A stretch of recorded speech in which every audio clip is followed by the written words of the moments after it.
അധ്യായം 7 വിജയത്തിലേക്കുള്ള ഏക മാർഗം എന്താണെന്ന് നോക്കാം. നമുക്ക് സാധിക്കാത്തതിനെ ദൈവം സാധിപ്പിച്ചു തരുന്ന ഒരു ജീവിതമാണ് വിജയകരമായ ക്രിസ്തീയ ജീവിതം. ഈ സത്യം നമ്മുടെ മനസ്സിലേക്ക് കൊണ്ടുവരുന്ന ഒരു പുതിയ നിയമഭാഗമാണ് യോഹന്നാൻ 21 1 മുതൽ 6 വരെ ഉള്ള വാക്യങ്ങളെന്ന് ഒരു വേദപണ്ഡിതൻ ചൂണ്ടിക്കാട്ടുന്നുണ്ട്. അതിൻ്റെ ശേഷം യേശു പിന്നെയും തിബരിയാസ് കടൽക്കരയിൽ വെച്ച് ശിഷ്യന്മാർക്ക് പ്രത്യക്ഷനായത് ഈ വിധമായിരുന്നു. ശിമോൻ പത്രോസും ദിദിമോസ് എന്ന തോമസും ഗലീലയിലുള്ള കാനായിലെ നഥനയേലും സബദി മക്കളും അവൻ്റെ ശിഷ്യന്മാരിൽ വേറെ 2 പേരും ഒരുമിച്ച് കൂടിയിരുന്നു. ശിമോൻ പത്രോസ് അവരോട്, ഞാൻ മീൻ പിടിപ്പാൻ പോകുന്നു എന്ന് പറഞ്ഞു. ഞങ്ങളും പോയിരുന്നു എന്ന് അവർ പറഞ്ഞു. അവർ പുറപ്പെട്ട പടക് കയറിപ്പോയി. രാത്രിയിൽ ഒന്നും പിടിച്ചില്ല. പുലർച്ചെ ആയപ്പോൾ യേശു കരയിൽ നിന്നിരുന്നു. യേശു ആകുന്നു എന്ന് ശിഷ്യന്മാർ അറിഞ്ഞില്ല. യേശു അവരോട്, കുഞ്ഞുങ്ങളെ കൂട്ടുവാൻ വല്ലതും ഉണ്ടോ എന്ന് ചോദിച്ചു. ഇല്ല എന്ന് അവർ ഉത്തരം പറഞ്ഞു. പടകിൻ്റെ വലത്തുഭാഗത്ത് വല വീശുവിൻ, എന്നാൽ നിങ്ങൾക്ക് കിട്ടും എന്ന് അവൻ അവരോട് പറഞ്ഞു. അവർ വീശി. മീനിൻ്റെ പെരുപ്പം ഹേതുവായി അത് വലിപ്പാൻ കഴിഞ്ഞില്ല. വേദപുസ്തകത്തിലെ പുസ്തകങ്ങളുടെ ക്രമം പറഞ്ഞാൽ സഭായുഗം ആരംഭിക്കുന്ന അപ്പോസ്തല പ്രവൃത്തിക്ക് തൊട്ടു മുമ്പുള്ള അധ്യായമാണ് യോഹന്നാൻ 21. ആ നിലയിൽ പഴയ നിയമകാലത്തിൻ്റെ ഒടുവിലത്തെ അധ്യായം എന്ന് നമുക്ക് ഈ അധ്യായത്തെ വിളിക്കാം. ഇവിടെ നാം വായിക്കുന്ന സംഭവത്തിലൂടെ അവസാനിക്കുന്ന ന്യായപ്രമാണത്തിൻ്റെ കുറവും പുതുതായി ആരംഭിക്കുന്ന പുതിയ നിയമത്തിൻ്റെ, അതായത് കൃപയുടെ പ്രമാണത്തിൻ്റെ മഹത്വവും നാം ദർശിക്കുന്നു. പത്രോസും കൂട്ടരും മീൻപിടുത്തത്തിൽ അതിവിദഗ്ധരായിരുന്നുവെങ്കിലും സ്വന്തം കഴിവിൽ ആശ്രയിച്ച് അവർ ചെയ്യുന്ന അധ്വാനം വിഫലമാകുന്നത് നാം ഇവിടെ കാണുന്നു. ആ രാത്രി മുഴുവൻ അധ്വാനിച്ചിട്ടും ഒന്നും പിടിച്ചില്ല. ന്യായപ്രമാണത്തിന് കീഴിൽ വളരെ വർഷങ്ങൾ അധ്വാനിച്ചിട്ടും ഒന്നും സാധിക്കാത്ത, യഥാർത്ഥ വിജയത്തിലേക്ക് എത്തുവാൻ കഴിയാത്ത മനുഷ്യരെ ഈ ചിത്രം നമ്മെ ഓർപ്പിക്കുന്നു. തൻ്റെ പ്രവൃത്തികളാൽ കാര്യം സാധിക്കുവാൻ ശ്രമിക്കുന്ന മനുഷ്യൻ്റെ ഒരു നല്ല ചിത്രം. എന്നാൽ പുലർച്ചെ ആയപ്പോൾ യേശു കരയിൽ നിന്നിരുന്നു. കൃപയുടെ പ്രമാണം ഇതാ ഉദയം ചെയ്തിരിക്കുന്നു.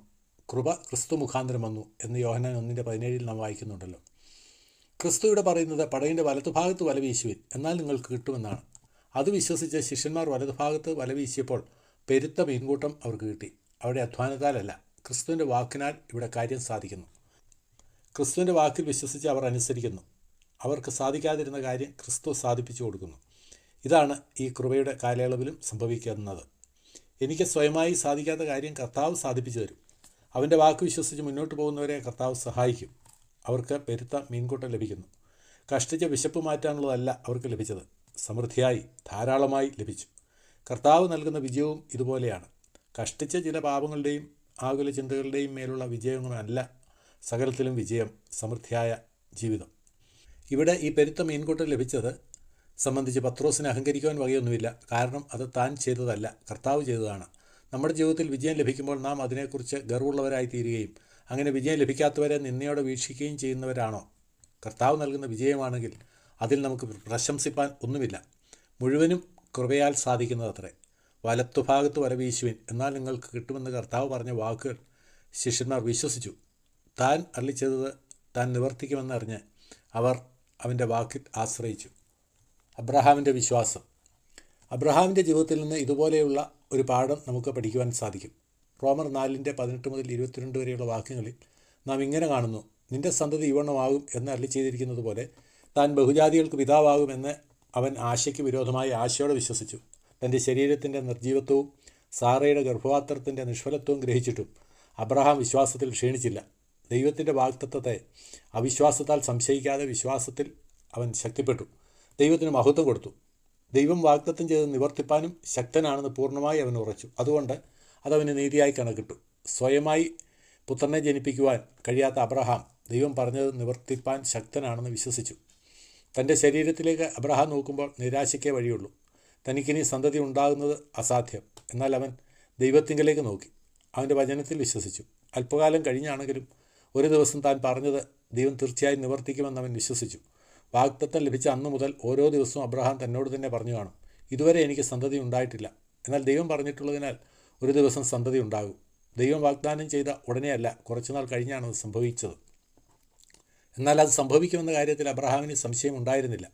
തൻ്റെയും തൻ്റെ ഭാര്യയുടെയും നിർജീവത്വത്തെക്കുറിച്ച് ശരിയായ ബോധമുണ്ടായിരുന്ന അവന് ഇനിയൊരു പുത്രൻ ഉണ്ടായാൽ അത് തങ്ങളുടെ കഴിവുകൊണ്ട് സാധിച്ച ഒരു കാര്യമല്ല, ദൈവം ദാനമായി നൽകിയതാണെന്ന് ഗ്രഹിക്കുവാൻ പ്രയാസം ഉണ്ടാവുകയില്ല. അങ്ങനെയുള്ള ഒരവസ്ഥയിലേക്ക് അവരെ കൊണ്ടുവന്ന ശേഷമാണ് ദൈവം പുത്രനെ നൽകിയത്. ഓരോ ദിവസവും ദൈവമേ എനിക്ക് സന്തതി ഉണ്ടാകുമെന്ന് നീ പറഞ്ഞത് തന്നെ ഞാനും പറയുന്നു എന്ന് പറഞ്ഞ് അബ്രഹാം മുന്നോട്ട് നീങ്ങി. അതാണ് വാസ്തവമായുള്ള ഏറ്റുപറച്ചിൽ. ദൈവം പറയുന്നത് തന്നെ ഞാനും പറയുക. അല്പം താമസിക്കുന്നെന്ന് തോന്നിയാലും അവൻ തൻ്റെ വചനം നിവർത്തിക്കുക തന്നെ ചെയ്യും. ക്രിസ്തീയ ജീവിതത്തിൽ നാം കൈവരിക്കേണ്ടുന്ന വിജയത്തെ സംബന്ധിച്ച് എത്ര നല്ല പാഠങ്ങളാണ് ഈ വേദഭാഗങ്ങൾ നമുക്ക് തരുന്നത്. നമ്മുടെ സ്വന്തം ശക്തിയാൽ ക്രിസ്തീയ ജീവിതം പ്രയാസമാണെന്നല്ല, അസാധ്യമാണ്. ഈ കാര്യം വാസ്തവമായി ബോധ്യപ്പെടുന്ന നാം നമ്മെ തന്നെ താഴ്ത്തി, കർത്താവേ, കൃപയ്ക്കധീനനായ എൻ്റെ മേൽ യാതൊരു പാപവും കർത്തൃത്വം നടത്തുകയില്ല എന്ന് നിൻ്റെ വചനം പറയുന്നു. ഞാനത് വിശ്വസിക്കുന്നു. എൻ്റെ ജഡത്തിൽ ഒരു നന്മയും വസിക്കുന്നില്ല. എൻ്റെ സ്വന്തം ശക്തിയാൽ ഈ ജീവിതം അസാധ്യം. എന്നാൽ എനിക്ക് വിജയം നൽകും എന്ന നിൻ്റെ വചനം ഞാൻ വിശ്വസിക്കുന്നു. ആ വിജയകരമായ ജീവിതമാണ് എൻ്റെ ലക്ഷ്യം. അത് ഇന്നുവരെ എനിക്ക് സാധിച്ചിട്ടില്ലെങ്കിലും സാധിക്കുമെന്ന് ഞാൻ വിശ്വസിക്കുന്നു. കാരണം അവിടുത്തെ വചനം അങ്ങനെ പറയുന്നു.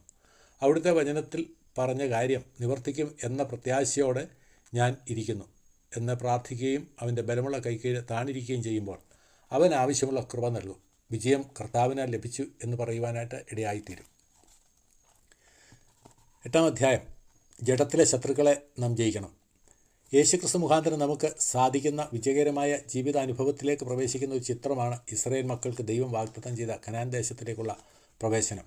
ഇസ്രായേൽ മക്കളെ മിസ്രൈമിൻ്റെ അടിമത്വത്തിൽ നിന്ന് പെസഹ കുഞ്ഞാടിൻ്റെ അറുക്കപ്പെടലോടെ ദൈവം വീണ്ടെടുത്തത് മരുഭൂമിയിൽ അലയാനല്ല, പ്രത്യുത പാലും തേനും ഒഴുകുന്ന കനാൻ ദേശത്തിലേക്ക് അവരെ കൊണ്ടുപോകാനാണ്. പുറപ്പാട് പുസ്തകം 3:6 ദൈവം മോശയുടെ മുമ്പാകെ പ്രത്യക്ഷപ്പെട്ട അവനോട് ഇസ്രായേൽ ജനത്തിൻ്റെ വീണ്ടെടുപ്പിനെക്കുറിച്ച് പറയുമ്പോൾ അവരെ മിസ്രൈം ദേശത്തു നിന്ന് വിടുവിപ്പാനും നല്ലതും വിശാലവുമായ പാലും തേനും ഒഴുകുന്ന ദേശത്തേക്ക് അവരെ കൊണ്ടുപോകുവാനും ഞാൻ ഇറങ്ങി വന്നിരിക്കുന്നു എന്ന് പറയുന്നു. എന്നാൽ മിസ്രൈമിൽ നിന്ന് വിടുവിക്കപ്പെട്ടവരിൽ അധിക പങ്കും കനാനിൽ പ്രവേശിക്കാതെ മരുഭൂമിയിൽ തന്നെ അവസാനിച്ചു പോയി എന്ന് നാം വായിക്കുന്നു.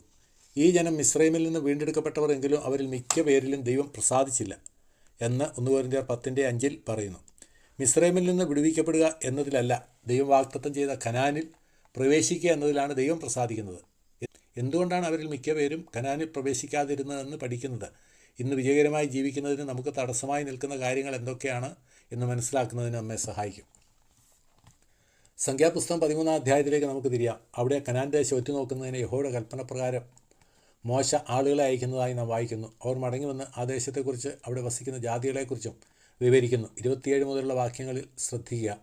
അവർ അവനോട് വിവരിച്ച് പറഞ്ഞെന്തെന്നാൽ, നീ ഞങ്ങളെ അയച്ച ദേശത്തേക്ക് ഞങ്ങൾ പോയി, അത് പാലും തേനും ഒഴുകുന്ന ദേശം തന്നെ. അതിലെ ഫലങ്ങളിതാ. എങ്കിലും ദേശത്ത് പാർക്കുന്ന ജനങ്ങൾ ബലവാന്മാരും പട്ടണങ്ങൾ ഏറ്റവും ഉറപ്പും വലിപ്പവും ഉള്ളവയും ആകുന്നു. 31 മുതലുള്ള വാക്യങ്ങൾ, ആ ജനത്തിന് നേരെ ചെല്ലുവാൻ നമുക്ക് കഴിയുകയും അവർ നമ്മിലും ബലവാന്മാർ ആകുന്നു എന്ന് പറഞ്ഞു. തങ്ങൾ ഉറ്റുനോക്കിയ ദേശത്തെക്കുറിച്ച് അവർ ഇസ്രായേൽ മക്കളോട് ദുർവർത്തമാനമായി പറഞ്ഞതെന്നാൽ, ഞങ്ങൾ സഞ്ചരിച്ച് ഉറ്റുനോക്കിയ ദേശം നിവാസികളെ തിന്നുകളയുന്ന ദേശമാകുന്നു. ഞങ്ങൾ അവിടെ കണ്ട ജനമൊക്കെയും അതികായന്മാർ. ഞങ്ങളവിടെ മല്ലന്മാരുടെ സന്തതികളായ അനാക്യമല്ലന്മാരെയും കണ്ടു. ഞങ്ങൾക്ക് തന്നെ ഞങ്ങൾ വെട്ടുക്കിളികളെപ്പോലെ തോന്നി. അവരുടെ കാഴ്ചയ്ക്കും ഞങ്ങൾ അങ്ങനെ തന്നെയായിരുന്നു. ഇവിടെ ഒറ്റുകാർ പറയുന്ന ഒന്നാമത്തെ കാര്യം ആ ദേശം പാലും തേനും ഒഴുകുന്ന നല്ല ദേശം തന്നെയാണ് എന്നാണ്. അവർ ആ ദേശത്തു നിന്ന് കൊണ്ടുവന്ന വളരെ വിശിഷ്ടമായ മുന്തിരി, മാതളം, അത്തിപ്പഴം ഇവയെല്ലാം ഇസ്രായേൽ മക്കളുടെ മുമ്പിൽ അവർ നിരത്തിയിട്ടിട്ടുണ്ട്. ദേശം ഇത്ര നല്ലതാണെങ്കിലും നമുക്കവരെ അവകാശമാക്കുവാൻ കഴിയുകയില്ല എന്ന് അവരുടെ പക്ഷം. അതിൻ്റെ കാരണം ആ ദേശനിവാസികൾ ബലവാന്മാരും പട്ടണങ്ങൾ ഏറെ ഉറപ്പും വലിപ്പവും ഉള്ളവയുമാണ് എന്നതാണ്. മല്ലന്മാരെ വീഴ്ത്തുന്നത് എങ്ങനെ? ഇന്ന് അനേകം വിശ്വാസികളും ഇതേ കാര്യം തന്നെയാണ് പറയുന്നത്. ദൈവവചനം വിവരിക്കുന്ന രീതിയിലുള്ള ഒരു ക്രിസ്തീയ ജീവിതം നയിക്കുവാൻ സാധിച്ചാൽ നല്ലതാണ്. അനേക ക്യാമ്പുകളിലും കൺവെൻഷനുകളിലും ദൈവവചനത്തിൽ നിന്നും അനുഗ്രഹിക്കപ്പെട്ട ക്രിസ്തീയ ജീവിതത്തിൻ്റെ ഫലങ്ങൾ അവർ എടുത്തു കാട്ടുന്നു. എന്നാൽ ഈ നിലയിൽ ജീവിക്കുന്നത് മിക്കവാറും അസാധ്യമാണെന്നാണ് അവരുടെ നിലപാട്. കഴിഞ്ഞ അനേക വർഷങ്ങളായി നമ്മുടെ ജഡത്തിൽ വസിക്കുന്ന ബലവാന്മാരായ അനേക ശത്രുക്കളെ നമുക്ക് കീഴടക്കുവാൻ കഴിയുകയില്ല എന്നവർ കരുതുന്നു. കോപം, ക്രോധം, ഈർഷ്യ, അസൂയം, ദ്രവ്യാഗ്രഹം, പക ഇത്യാദി അനേക ശത്രുക്കൾ അവിടെ വസിക്കുന്നു. ഈ ശത്രുക്കൾ നമ്മോട് ചോദിക്കുന്നു, ഇത്രയും നാൾ നിങ്ങളെ വാണുകൊണ്ടിരുന്ന ഞങ്ങളെ ജയിക്കുവാൻ നിങ്ങൾക്ക് കഴിയുമെന്നാണോ നിങ്ങൾ വിചാരിക്കുന്നത്? ഈ ചോദ്യം കേട്ട് ഭയപ്പെട്ട പലപ്പോഴും നാം മറുപടി പറയുന്നത്, ഇല്ല, ഞങ്ങൾക്ക് സാധിക്കുകയില്ല എന്നാണ്. എന്നാൽ ഇതിൽ നിന്നും വ്യത്യസ്തമായി അവരെ പരാജയപ്പെടുത്തുവാൻ കഴിയുമെന്ന് ചിന്തിക്കുന്ന ചിലരെ നാം ഈ അധ്യായത്തിൽ തന്നെ കാണുന്നു. നൂൻ്റെ മകനായ യോശുവയും യെഫുന്നെയുടെ മകൻ കാലേബും. എന്നാൽ കാലേബ് മോശയുടെ മുമ്പാകെ ജനത്തെ അമർത്തി, നാം ചെന്ന് അത് അവകാശമാക്കുക, അത് ജയിപ്പാൻ നമുക്ക് കഴിയും എന്ന് പറഞ്ഞു. വാക്യം 30. 14-9-10 വാക്യങ്ങളിൽ അവർ അങ്ങനെ വിചാരിപ്പാനുള്ള ന്യായം അവർ പറയുന്നത്, ദൈവം നമ്മെ കൊണ്ടുവന്നാക്കും, നമ്മോടുകൂടെ യഹോവയുണ്ട്, ഈ ശത്രുക്കളെ കീഴടക്കി ആ ദേശം നമുക്ക് തരിക എന്നുള്ളത് ദൈവം വാഗ്ദത്തം ചെയ്ത കാര്യമാണ്. നാം അത് വിശ്വസിച്ച് മുന്നോട്ട് പോയാൽ മതി. നമ്മോടുകൂടെ വലിയവനായ ദൈവമുണ്ട്, അവൻ ഈ കാര്യം നമുക്ക് സാധിപ്പിച്ചു തരും. ഇതാണ് അവർക്ക് പറയുവാനുള്ളത്. ഈ നിലപാട് തന്നെയാണ് നാമും എടുക്കണമെന്ന് ദൈവം ആഗ്രഹിക്കുന്നത്. 1 യോഹന്നാൻ 4:4 പറയുന്നത് പോലെ നിങ്ങളിലുള്ളവൻ ലോകത്തിലുള്ളവനേക്കാൾ വലിയവനാണല്ലോ. അവരിൽ ദൈവം പ്രസാദിച്ച് അവരുടെ വിശ്വാസം പോലെ അവർക്ക് ഭവിക്കുവാൻ ദൈവം അനുവദിച്ചു. താൻ വാഗ്ദത്തം ചെയ്ത കാര്യം താൻ നിവർത്തിക്കുമെന്ന് വിശ്വസിക്കുന്ന വിശ്വാസമാണ് വാസ്തവത്തിൽ ദൈവത്തെ മാനിക്കുന്ന വിശ്വാസം. അങ്ങനെയുള്ളവരെ സഹായിക്കുവാൻ, അവർക്ക് വിജയം നൽകുവാൻ, ശത്രുക്കളുടെ മേൽ ആധിപത്യം നൽകുവാൻ കർത്താവ് സന്നദ്ധനാണ്. നാം ഇന്ന് കൃപയ്ക്ക് അധീനരാകിയാൽ ഒരു പാപവും നമ്മുടെ മേൽ കർത്തൃത്വം നടത്തുകയില്ല എന്ന് റോമർ 6:14 കാണുന്നു. ഈ ദൈവവചനം നാം വായിച്ച് വിശ്വസിച്ച് ജീവിതം ക്രമീകരിച്ച് മുൻപോട്ട് പോകുമെങ്കിൽ കർത്താവ് നമുക്ക് വിജയം തരും. ഇങ്ങനെ പറയുന്നവർ ന്യൂനപക്ഷം മാത്രമാണ്. ഇസ്രയേലിൽ യോശുവയും കാലേബും ഒഴികെ മറ്റെല്ലാവരും ഭൂരിപക്ഷം ആളുകളും ഇത് അസാധ്യമാണെന്ന് വിധി എഴുതിയവരാണ്. മാത്രമല്ല, ശത്രുക്കളെ കീഴടക്കുവാൻ കഴിയുമെന്ന് പറഞ്ഞവരെ കല്ലെറിയണമെന്ന് 14:10 ജനങ്ങൾ പറയുന്നത് നാം കാണുന്നു. എന്നാൽ ദൈവം ഇതിന് ഇടയാക്കിയില്ല. ദൈവവചനത്തെ വിശ്വസിക്കാതെ പിന്മാറിയവർ മരുഭൂമിയിൽ വീണു മരിക്കുവാൻ ഇടയായി. ദൈവവചനം വിശ്വസിക്കാതെ തങ്ങളുടെ ജീവിതകാലം മുഴുവൻ മരുഭൂമിയുടെ അനുഭവത്തിൽ നിരാശയിലും പരാജയത്തിലും കഴിയുന്ന വിശ്വാസികളെ ഇത് കാണിക്കുന്നു. എന്നാൽ വിശ്വസിച്ചവർ ദേശം അവകാശമാക്കുവാൻ ദൈവം ഇടയാക്കി. പാപങ്ങളാകുന്ന ശത്രുക്കളുടെ മേലുള്ള വിജയം അസാധ്യമാണെന്ന് കരുതി തോൽവിയുടെ അനുഭവത്തിലാണോ ഇന്നും നിങ്ങൾ ജീവിക്കുന്നത്? എന്നാൽ നമ്മുടെ സ്വന്തം ശക്തിയാലല്ല, കർത്താവിൻ്റെ വചനപ്രകാരം നമ്മുടെ ജഡത്തിലെ ശത്രുക്കളെ തോൽപ്പിച്ച് വിജയകരമായി ജീവിക്കുവാൻ നമുക്ക് സാധിക്കും എന്ന് നാം ചിന്തിച്ച ഈ സംഭവം നമ്മെ പഠിപ്പിക്കുന്നില്ലേ? ഇതൊന്നും സാധിക്കുകയില്ല എന്ന് പറഞ്ഞ് പരാജയ ജീവിതം നയിക്കുന്നവരെ നാം നോക്കാതെ, അവരുടെ വാക്കുകൾ കേൾക്കാതെ ദൈവവചനം പറയുന്ന കാര്യങ്ങൾക്ക് ചെവി കൊടുക്കുക. ദൈവവചനം മാത്രം നമ്മുടെ അടിസ്ഥാനവും ആശ്രയവും ആയിരിക്കട്ടെ. കർത്താവെ, നിൻ്റെ വചനത്തിൽ പറയുന്ന വിജയം എനിക്ക് അനുഭവമാക്കി തരണമേ എന്ന് കർത്താവിനോട് അപേക്ഷിക്കാം. നാം തന്നെ വിശ്വസിക്കുന്നു എന്നും തൻ്റെ വചനം പറയുന്ന എല്ലാ അനുഗ്രഹങ്ങളും പ്രാപിച്ചേ തൃപ്തി അടയുള്ളൂ എന്നും ദൈവം കാണുമ്പോൾ ആ വിജയം അവൻ നമുക്ക് സാധ്യമാക്കി തരും. ഈ വിശ്വാസമില്ലാതെ ദൈവത്തെ അവിശ്വസിക്കുകയും പാപത്തിൻ്റെ ശക്തികളെ കണ്ട് ഭയപ്പെടുകയും ചെയ്യുന്നതിനാലാണ് നമ്മിൽ അനേകരും വീണ്ടെടുക്കപ്പെട്ട ശേഷവും കേവലം വരൾച്ചയുടെ മരുഭൂമിയുടെ അനുഭവത്തിൽ കഴിയുന്നത്. ചുറ്റുമുള്ള മറ്റ് അനേക വിശ്വാസികളും ഇങ്ങനെ തന്നെയാണ് ജീവിക്കുന്നത് എന്നത് ഒരാശ്വാസമായി നാം ഒരിക്കലും വിചാരിക്കരുത്. ഇസ്രായേൽ മക്കളെ മിസ്രയീമിൽ നിന്ന് വീണ്ടെടുത്തതിൻ്റെ ഉദ്ദേശം തന്നെ കനാനിലേക്ക് കൊണ്ടുപോവുക എന്നതാണ്. അതുപോലെ ക്രിസ്തുവിൻ്റെ ചോരയാൽ നമ്മെ ദൈവം രക്ഷിച്ചിരിക്കുന്നതും കേവലം സ്വർഗത്തിലേക്ക് കൊണ്ടുപോകുവാൻ മാത്രമല്ല, ഈ ഭൂമിയിൽ തന്നെ നമ്മുടെ ജഡത്തിലെ ശത്രുക്കളുടെ മേൽ വിജയം ഉള്ളവരായി, ജയാളികളായി നാം ജീവിക്കുവാൻ വേണ്ടി കൂടിയാണ്. നമ്മെക്കുറിച്ചുള്ള ദൈവത്തിൻ്റെ ഉന്നതമായ ഉദ്ദേശം നമ്മുടെ ജീവിതത്തിൽ നിറവേറ്റുവാൻ ദൈവം നമ്മെ സഹായിക്കട്ടെ.